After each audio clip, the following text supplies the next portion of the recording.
The US dollar has lost 99.8% of its value against the S&P index over that same 100 years. That is actually a closer measure to the inflation rate. This is the world's strongest currency. This is the currency backed by the country that won every war in the last 100 years. This is as good as it's going to get for you. This is as good as it gets. It will get worse. Michael Saylor, co-founder and executive chairman of business intelligence software company MicroStrategy, delivers an impactful statement in a world marked by financial unpredictability, shifting geopolitical landscapes, and frequent economic downturns. Bitcoin is a perfect thing in an imperfect world. This assertion, while bold, holds merit when viewed through a certain lens. Inflation concerns have been on the rise as the global economy continues to recover from the pandemic. As a result, governments and central banks worldwide have been under pressure to hike interest rates to curb inflation and maintain economic stability.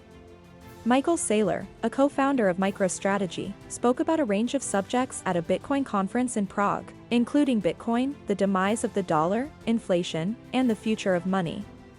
The American millionaire claimed that, among other things, the recent avalanche of currency failures demonstrated that money is dying. The US dollar, the world's strongest currency, is no different, according to Saylor. Saylor claimed that monetary inflation in countries with weaker currencies is significantly higher, ranging from 20 to 100%, as is the case, for instance, in Argentina. The unstoppable demise of the dollar and what it means for the global economy and other foreign currencies are also topics that are thoroughly covered by Saylor in this video. Don't forget to hit the subscribe button, hit the like button, and leave your comments below. I'd like to talk about the future of Bitcoin. So let's start with an observation. There is an endless economic war raging worldwide. It has been raging since the beginning of time. It is going on right now. That war is over the redistribution of economic energy, and we call that wealth. But it is all of the money and the power in the world right now. And so we have a nice map of the wealth of the world here. And the question is, how is that wealth being redistributed every single month and every single year? There are three primary drivers. The first driver is government policy. The most powerful actors in the economic war are governments everywhere in the world. They are moving money around. When I use money here, I mean economic energy or wealth. They're redistributing it. The second big driver in this economic war is technology. It's the advent of the Apples and the Googles, and it's electricity, and it's fire, and it's cars, and it's Teslas, and it's AIs. The third driver in this economic war is work. It's all the hard work, it's the competition, it's the energy. When you get up in the morning, you go and you work as hard as you can. Now, sad to say that the government is an order of magnitude more powerful in that economic driver than the technology. And the technology is an order of magnitude more powerful than your work. And I think you understand this. If you work as hard as you can, but without a machine, or you work as hard as you can without the access to a computer, there's only so far you're going to get. Now, I was thinking about Bitcoin and how Bitcoin plays into all this. And you can see in my chart, Bitcoin's about $400 billion of this $900 trillion worth of global wealth. You see gold is 12 trillion and equities are 115 trillion. It used to be gold was equal to equity. If you go back 50 years, it used to be gold was about equal to equity. So what happened? Well, there's a lot of technology in equity. You know, we talk about gold being a shiny, dead rock, but think about gold mining and think about what technology has done to gold mining in 50 years. Semiconductors don't make it easier to mine gold. Mobile phones don't make it easier to mine gold. Right? What's happened in equity? Well, you've got Tesla, you've got Apple, you've got Google, you've got Amazon, you've got the internet, you've got the telephone. So technology has shifted the balance of power from gold to equity. Government policy shifting the balance of power. Look at bonds. Bonds are driven very heavily by government policy. Real estate driven very heavily by government policy because government policy controls capital and cost of debt, and that drives real estate. And of course, there's money over here. So, most important point is the government is changing this field. Technology is changing this field, and you can work as hard as you want, but you're going to have to take into account government policy and technology if you want to actually survive in this world. The world reserve currency is the dollar. It's collapsing against assets like the S&P index, like real estate, like gold, like art. And this is a sobering thought. If we had sound money, the dollar wouldn't collapse. But you've probably seen this chart.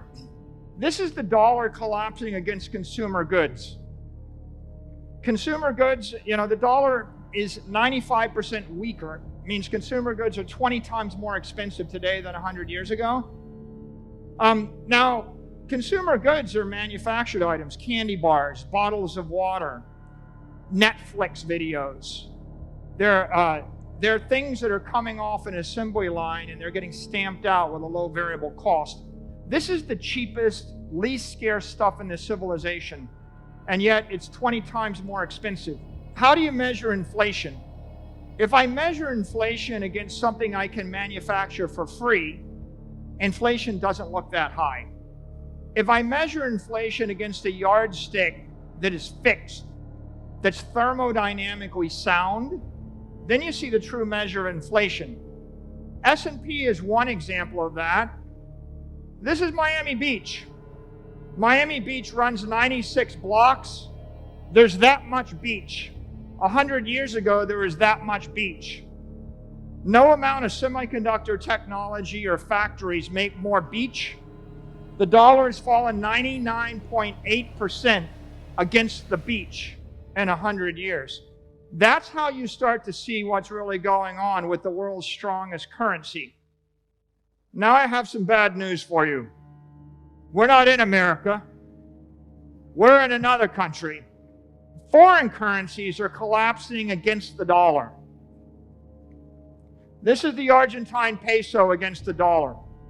In 20 years, the peso goes from 1 to 500. The peso's lost 99.8% of its value against the dollar at the same time that the dollar's lost 75% of its value against the S&P index. I'll let you do the math.